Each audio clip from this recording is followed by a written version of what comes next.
Mr. Speaker, the Prime Minister of Israel.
Members of Congress, I have the high privilege and distinct honor of presenting to you the Prime Minister of Israel, His Excellency Benjamin Netanyahu.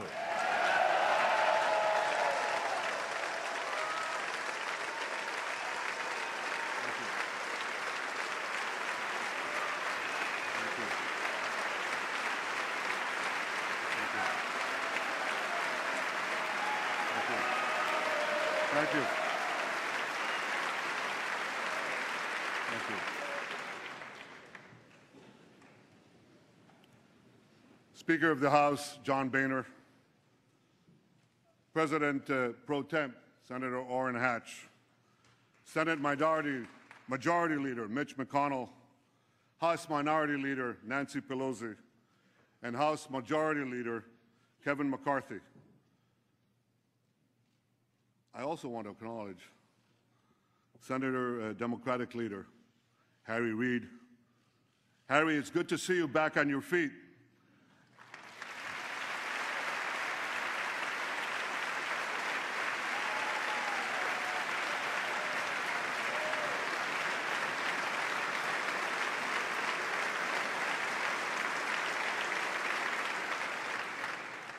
I guess it's true what they say, you can't keep a good man down.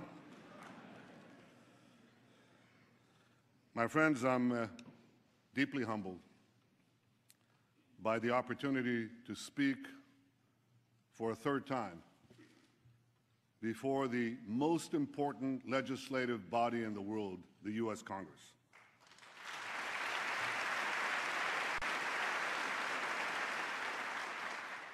I want to thank you all for being here today. I know that my speech has been the subject of much controversy. I deeply regret that some perceive my being here as political. That was never my intention. I want to thank you, Democrats and Republicans, for your common support for Israel, year after year, decade after decade.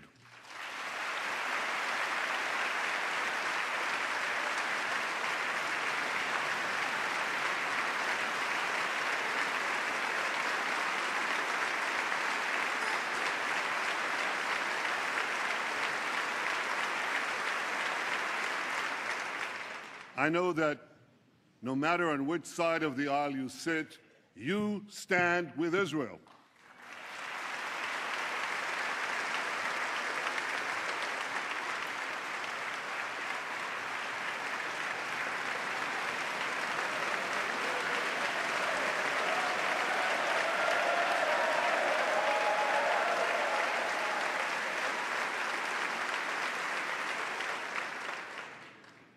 The remarkable alliance between Israel and the United States has always been above politics. It must always remain above politics.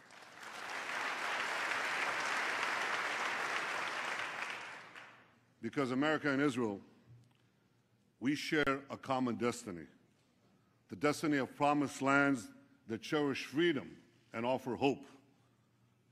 Israel is grateful for the support of America's people and of America's presidents, from Harry Truman to Barack Obama.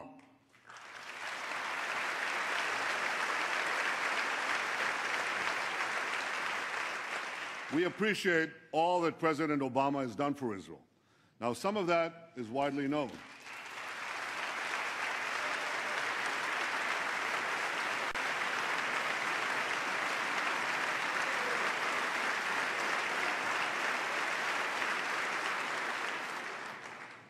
Some of that is widely known, like strengthening security cooperation and intelligence sharing, opposing anti-Israel resolutions at the UN. Some of what the President has done for Israel is less well known. I called him in 2010 when we had the Carmel forest fire, and he immediately agreed to respond to my request for urgent aid. In 2011, we had our embassy in Cairo under siege, and again, he provided vital assistance at the crucial moment. Or his support for more missile interceptors during our operation last summer when we took on Hamas terrorists.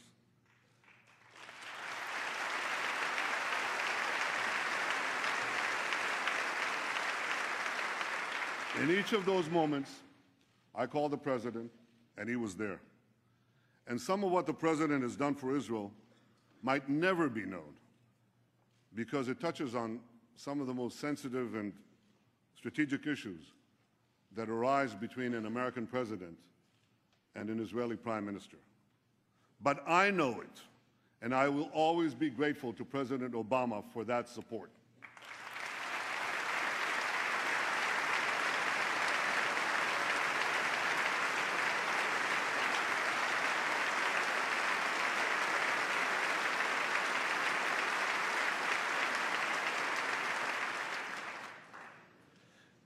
And Israel is grateful to you, the American Congress, for your support, for supporting us in so many ways, especially in generous military assistance and missile defense, including Iron Dome.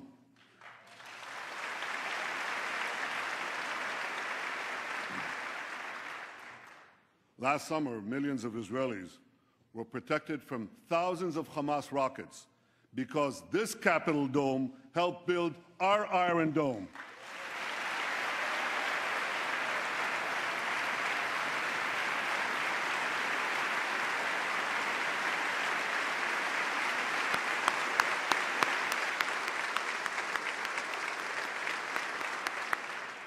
Thank you, America.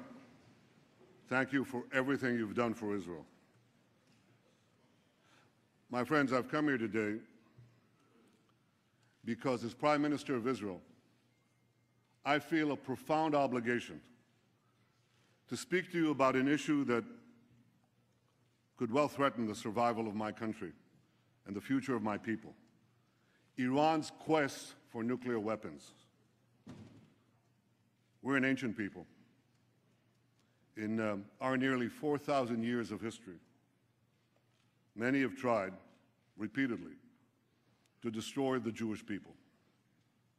Tomorrow night, on the Jewish holiday of Purim, we'll read the book of Esther. We'll read of a powerful Persian viceroy named Aman, who plotted to destroy the Jewish people some 2,500 years ago. But a courageous Jewish woman, Queen Esther, exposed the plot and gained for the Jewish people the right to defend themselves against their enemies. The plot was foiled. Our people were saved.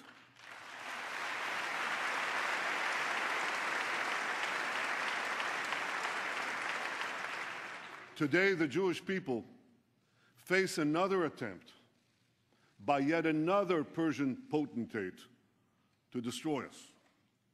Iran's Supreme Leader, Ayatollah Khamenei, Iran's Supreme Leader, Ayatollah Khamenei, spews the oldest hatred of anti-Semitism with the newest technology. He tweets that Israel must be annihilated. He tweets. You know, in Iran, there isn't exactly free internet. But he tweets in English that Israel must be destroyed. For those who believe that Iran threatens a Jewish state, but not the Jewish people, listen to Hassan Nasrallah, the leader of Hezbollah, Iran's chief terrorist proxy. He said, "If all the Jews gather in Israel, it will save us the trouble of chasing them down around the world." But Iran's regime is not merely a Jewish problem, any more than the Nazi regime was merely a Jewish problem. The 6 million Jews murdered by the Nazis were but a fraction of the 60 million people killed in World War II. So too, Iran's regime poses a grave threat not only to Israel, but also to the peace of the entire world. To understand just how dangerous Iran would be with nuclear weapons, we must fully understand the nature of the regime. The people of Iran are very talented people.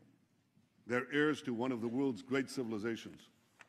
But in 1979, they were hijacked by religious zealots who imposed on them immediately a dark and brutal dictatorship. That year, the zealots drafted a constitution, a new one for Iran. It directed the Revolutionary Guards not only to protect Iran's borders, but also to fulfill the ideological mission of jihad. The regime's founder, Ayatollah Khomeini, exhorted his followers to export the revolution throughout the world. I'm standing here in Washington, D.C., and the difference is so stark. America's founding document promises life, liberty, and the pursuit of happiness. Iran's founding document pledges death, tyranny, and the pursuit of jihad. And as states are collapsing across the Middle East, Iran is charging into the void to do just that. Iran's goons in Gaza, its lackeys in Lebanon, its Revolutionary Guards on the Golan Heights are clutching Israel with three tentacles of terror. Backed by Iran, Assad is slaughtering Syrians. Backed by Iran, Shiite militias are rampaging through Iraq. Backed by Iran, Houthis are seizing control of Yemen, threatening the strategic straits at the mouth of the Red Sea. Along with the Straits of Hormuz, that would give Iran a second choke point on the world's oil supply. Just last week, near Hormuz, Iran carried out a military exercise blowing up a mock U.S. aircraft carrier. That's just last week, while they're having nuclear talks with the United States. But unfortunately, for the last 36 years, Iran's attacks against the United States have been anything but mock, and the targets have been all too real. Iran took dozens of Americans hostage in Tehran, murdered hundreds of American soldiers, Marines in Beirut, and was responsible for killing and maiming thousands of American servicemen and women in Iraq and Afghanistan. Beyond the Middle East, Iran attacks America and its allies through its global terror network. It blew up the Jewish Community Center and the Israeli embassy in Buenos Aires. It helped al-Qaeda bomb U.S. embassies in Africa. It even attempted to assassinate the Saudi ambassador right here in Washington, D.C. In the Middle East, Iran now dominates 4 Arab capitals: Baghdad, Damascus, Beirut, and Sana'a. And if Iran's aggression is left unchecked, more will surely follow. So at a time when many hope that Iran will join the community of nations, Iran is busy gobbling up the nations.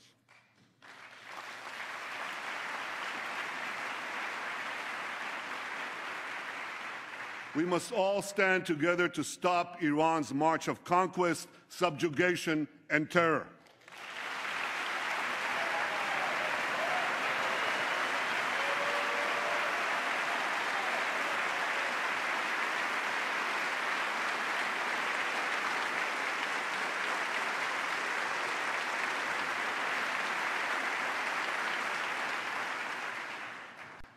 Now, 2 years ago, we were told to give President Rouhani and Foreign Minister Zarif a chance to bring change and moderation to Iran. Some change, some moderation. Rouhani's government hangs gays, persecutes Christians, jails journalists, and executes even more prisoners than before. Last year, the same Zarif who charms Western diplomats laid a wreath at the grave of Imad Murnia. Imad Murnia is the terrorist mastermind who spilled more American blood than any other terrorist besides Osama bin Laden. I'd like to see someone ask him a question about that. Iran's regime is as radical as ever. Its cries of death to America, that same America that it calls the Great Satan, as loud as ever. Now, this shouldn't be surprising, because the ideology of Iran's revolutionary regime is deeply rooted in militant Islam.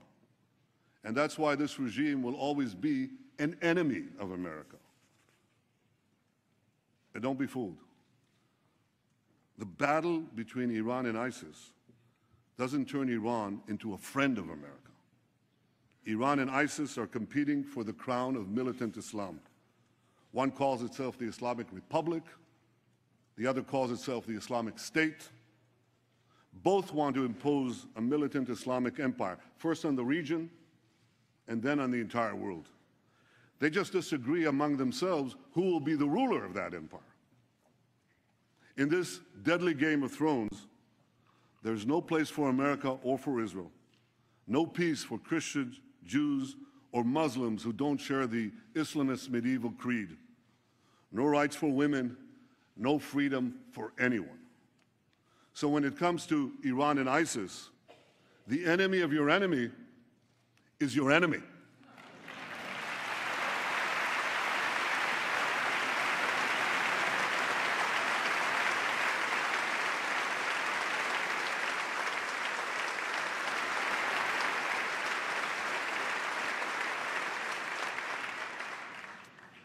The difference is that ISIS is armed with butcher knives, captured weapons, and YouTube, whereas Iran could soon be armed with intercontinental ballistic missiles and nuclear bombs.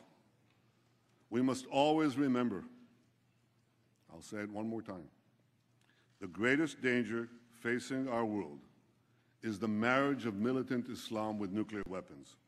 To defeat ISIS and let Iran get nuclear weapons would be to win the battle but lose the war. We can't let that happen.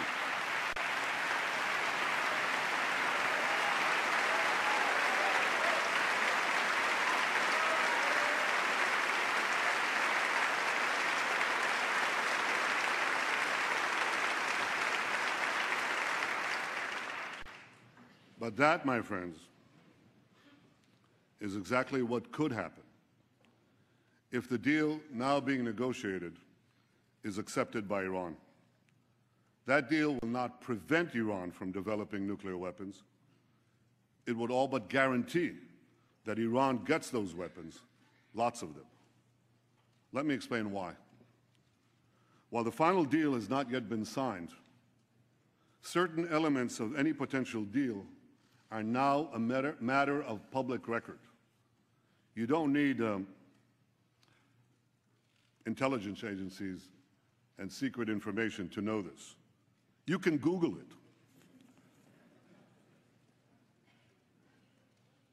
Absent a dramatic change, we know for sure that any deal with Iran will include two major concessions to Iran.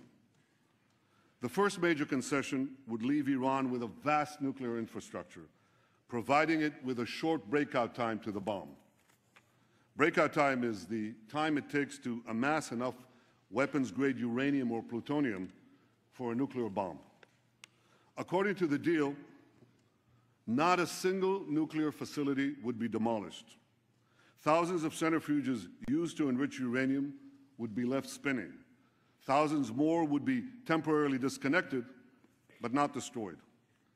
Because Iran's nuclear program would be left largely intact, Iran's breakout time would be very short, about a year by U.S. assessment, even shorter by Israel's. And if Iran's work on advanced centrifuges, faster and faster centrifuges, is not stopped, that breakout time could still be shorter, a lot shorter. True, certain restrictions would be imposed on Iran's nuclear program, and Iran's adherence to those restrictions would be supervised by international inspectors. But here's the problem. You see, inspectors document violations. They don't stop them. Inspectors knew when North Korea broke to the bomb, but that didn't stop anything. North Korea turned off the cameras, kicked out the inspectors. Within a few years, it got the bomb. Now we're warned that within 5 years, North Korea could have an arsenal of 100 nuclear bombs. Like North Korea, Iran too has defied international inspectors. It's done that on at least 3 separate occasions: 2005, 2006, 2010. Like North Korea, Iran broke the locks, shut off the cameras.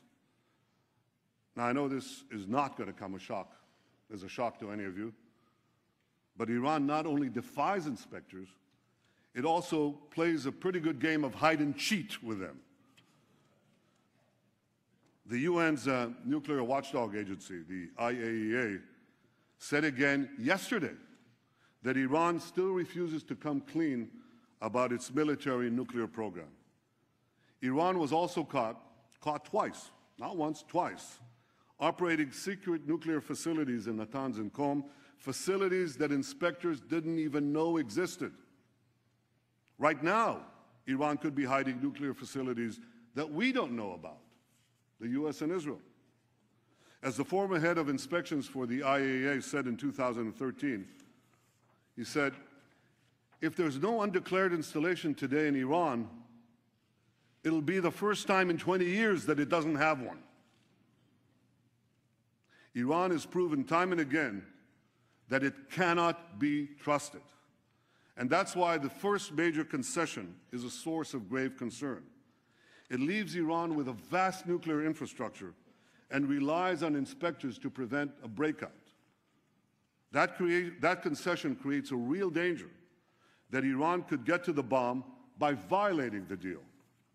But the second major concession creates an even greater danger, that Iran could get to the bomb by keeping the deal, because virtually all the restrictions on Iran's nuclear program will automatically expire in about a decade. Now, A decade may seem like a long time in political life, but it's the blink of an eye in the life of a nation. It's a blink of an eye in the life of our children. We all have a responsibility to consider what will happen when Iran's nuclear capabilities are virtually unrestricted and all the sanctions will have been lifted. Iran would then be free to build a huge nuclear capacity that could produce many, many nuclear bombs. Iran's supreme leader says that openly. He says Iran plans to have 190,000 centrifuges, not 6,000 or even the 19,000 that Iran has today, but 10 times that amount.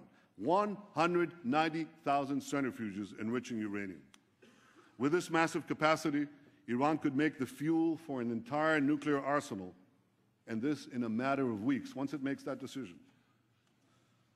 My longtime friend, John Kerry, Secretary of State, confirmed last week that Iran could legitimately possess that massive centrifuge capacity when the deal expires. Now, I want you to think about that. The foremost sponsor of global terrorism could be weeks away from having enough enriched uranium for an entire arsenal of nuclear weapons, and this with full international legitimacy.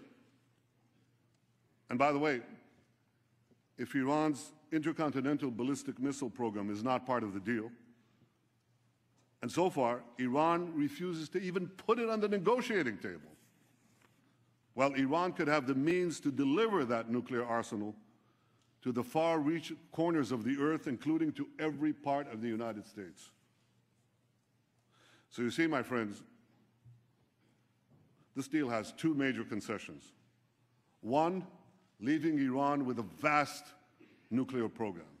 And two, lifting the restrictions on that program in about a decade. That's why this deal is so bad. It doesn't block Iran's path to the bomb. It paves Iran's path to the bomb. So why would anyone make this deal? Because they hope that Iran will change for the better in the coming years? Or they believe that the alternative to this deal is worse? Well, I disagree. I don't believe that Iran's radical regime will change for the better after this deal. This regime has been in power for 36 years, and its voracious appetite for aggression grows with each passing year. This deal would only whet Iran's appetite for more. Would Iran be less aggressive when sanctions are removed and its economy is stronger? If Iran is gobbling up 4 countries right now while it's under sanctions, how many more countries will Iran devour when sanctions are lifted? Would Iran fund less terrorism when it has mountains of cash with which to fund more terrorism? Why should Iran's radical regime change for the better when it can enjoy the best of both worlds, aggression abroad, prosperity at home? This is a question that everyone asks in our region. Israel's neighbors, Iran's neighbors, know that Iran will become even more aggressive and sponsor even more terrorism when its economy is unshackled and it's been given a clear path to the bomb. And many of these neighbors say they'll respond by racing to get nuclear weapons of their own. So this deal won't change Iran for the better. It will only change the Middle East for the worse. A deal that's supposed to prevent nuclear proliferation would instead spark a nuclear arms race in the most dangerous part of the planet. This deal won't be a farewell to arms. It would be a farewell to arms control. And the Middle East would soon be crisscrossed by nuclear tripwires. A region where small skirmishes can trigger big wars would turn into a nuclear tinderbox. If anyone thinks this deal kicks the can down the road, think again. When we get down that road, we'll face a much more dangerous Iran, a Middle East littered with nuclear bombs, and a countdown to a potential nuclear nightmare. Ladies and gentlemen, I've come here today to tell you we don't have to bet the security of the world on the hope that Iran will change for the better. We don't have to gamble with our future and with our children's future. We can insist that restrictions on Iran's nuclear program not be lifted for as long as Iran continues its aggression in the region and in the world.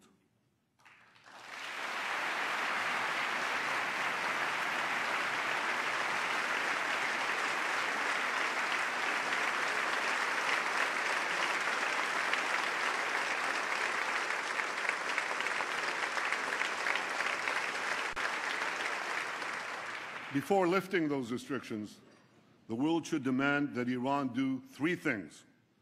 First, stop its aggression against its neighbors in the Middle East. Second,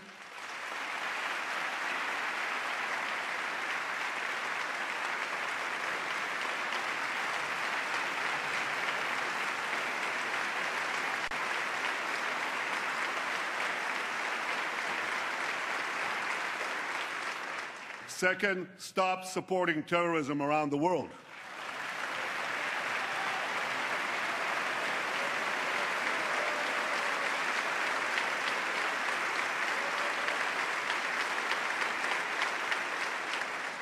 And third, stop threatening to annihilate my country, Israel, the one and only Jewish state.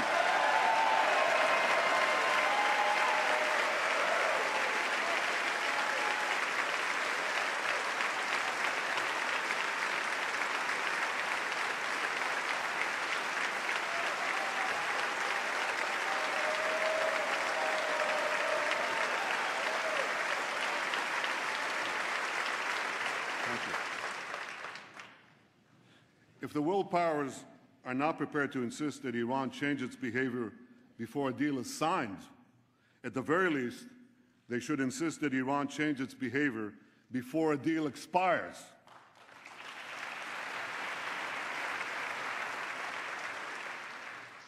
If Iran changes its behavior, the restrictions would be lifted. If Iran doesn't change its behavior, the restrictions should not be lifted.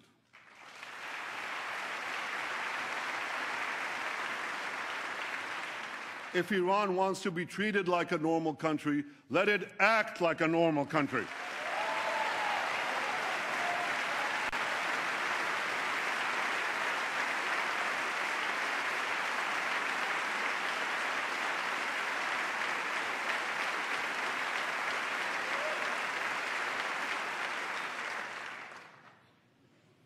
My friends, what about the argument that there is no alternative to this deal?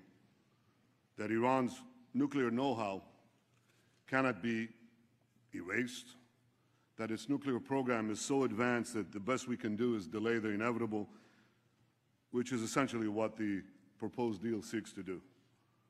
Well, nuclear know-how without nuclear infrastructure doesn't get you very much. A race car driver without a car can't drive, a pilot without a plane can't fly. Without thousands of centrifuges, tons of enriched uranium, or heavy water facilities, Iran can't make nuclear weapons.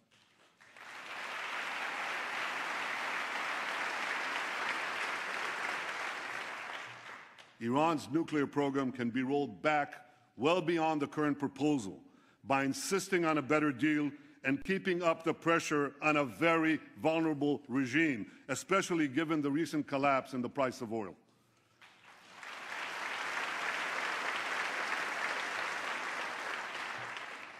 Now, if Iran threatens to walk away from the table, and this often happens in a Persian bazaar, call their bluff. They'll be back because they need the deal a lot more than you do.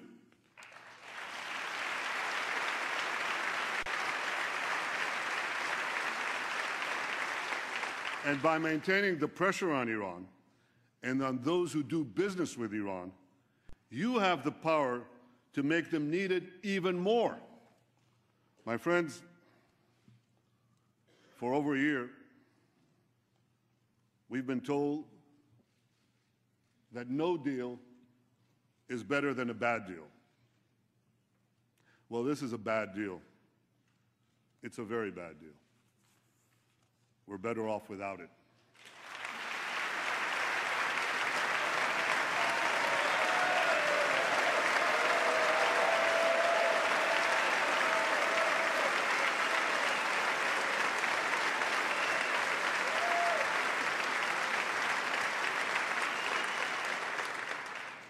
Now we're being told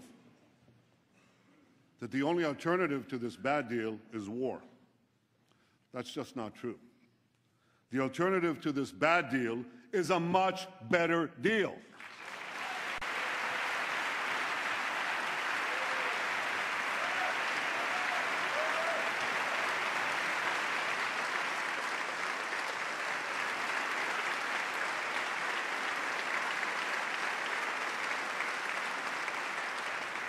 A better deal that doesn't leave Iran with a vast nuclear infrastructure and such a short breakout time. A better deal that keeps the restrictions on Iran's nuclear program in place until Iran's aggression ends.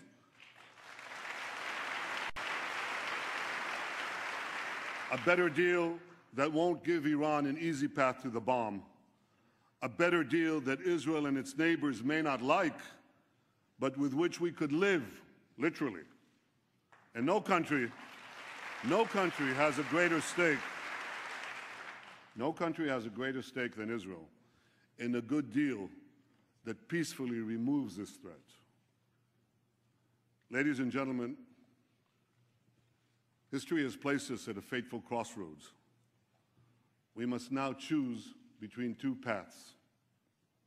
One path leads to a bad deal that will at best curtail Iran's nuclear ambitions for a while. But it will inexorably lead to a nuclear-armed Iran whose unbridled aggression will inevitably lead to war.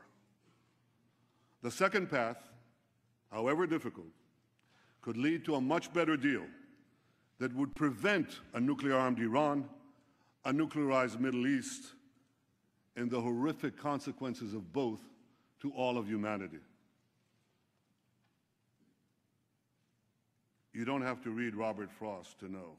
You have to live life to know that the difficult path is usually the one less traveled. But it will make all the difference for the future of my country, the security of the Middle East, and the peace of the world, the peace we all desire.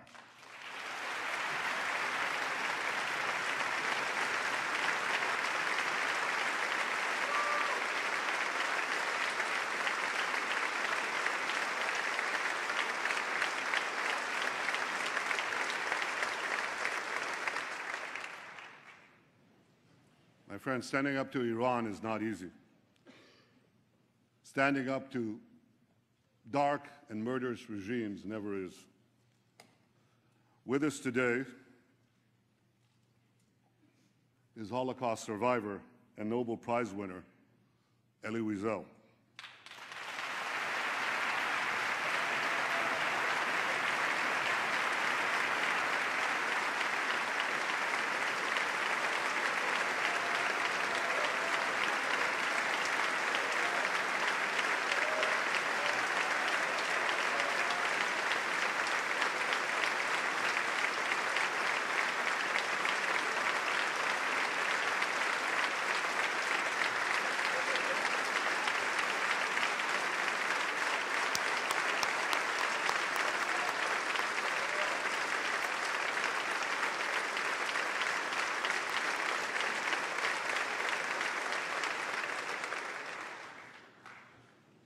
Elie, your life and work inspire us to give meaning to the words, never again.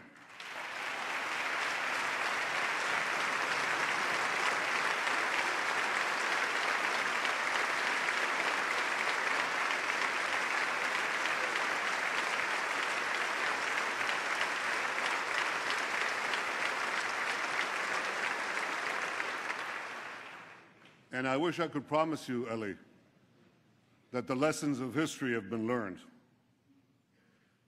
I can only urge the leaders of the world not to repeat the mistakes of the past.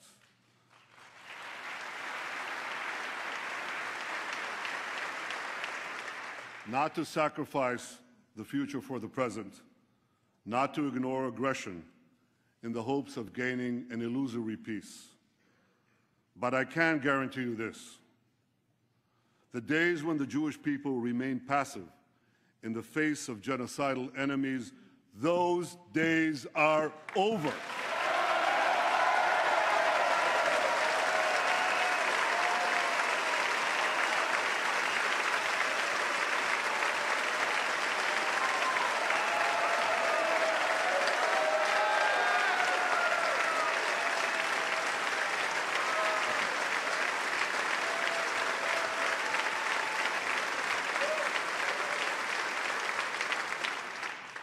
We are no longer scattered among the nations, powerless to defend ourselves.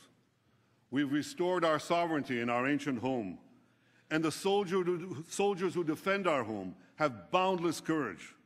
For the first time in 100 generations, we, the Jewish people, can defend ourselves.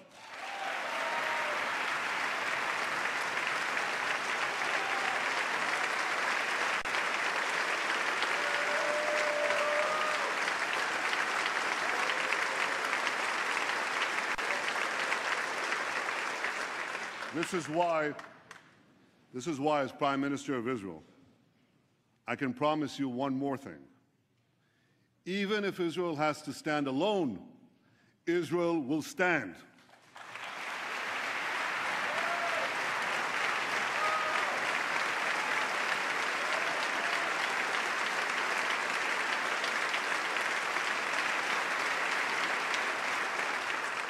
But I know that Israel does not stand alone. I know that America stands with Israel.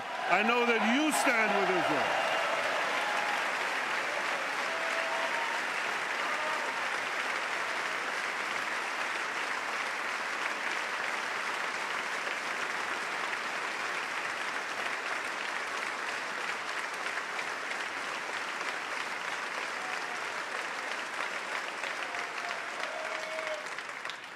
You stand with Israel because you know that the story of Israel is not only the story of the Jewish people, but of the human spirit that refuses again and again to succumb to history's horrors.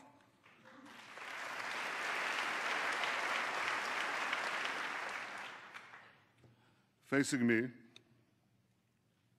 right up there in the gallery, overlooking all of us in this august chamber, is the image of Moses. Moses led our people from slavery to the gates of the Promised Land. And before the people of Israel entered the land of Israel, Moses gave us a message that has steeled our resolve for thousands of years. I leave you with his message today. Chizku v'imtzu, al tiru ve'al ta'arzu mipnehem. Be strong and resolute, neither fear nor dread them. My friends, may Israel and America always stand together, strong and resolute. May we neither fear nor dread the challenges ahead. May we face the future with confidence, strength, and hope. May God bless the state of Israel, and may God bless the United States of America.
Thank you.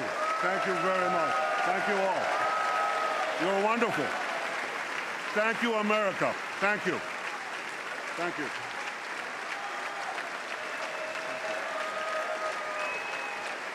Thank you.